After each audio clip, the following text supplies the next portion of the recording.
Hey guys, and welcome back to this channel. In this video, I'll be showing you guys how you can make your server accessible to the people who search for servers under like the Discover server area. Don't know what it's called. But if you go to your server, go to server settings, you do need to make your profile public.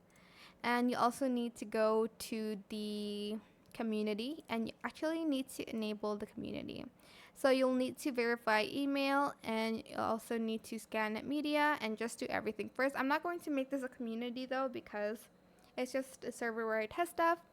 Once you have enabled the community section, go to access and you're just going to select discoverable.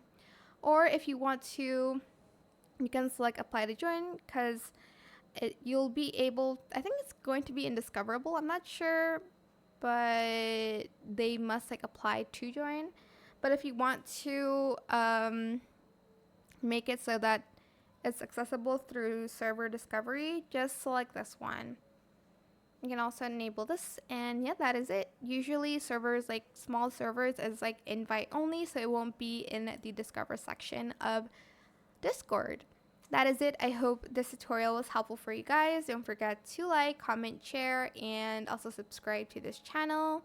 If you haven't done that already, if you have any more questions about this video, just leave it in the comment section down below. I will try my best to answer them all for you guys. And if you found this video helpful, please click the thanks button as well. That is it. Thank you so much for watching. Bye.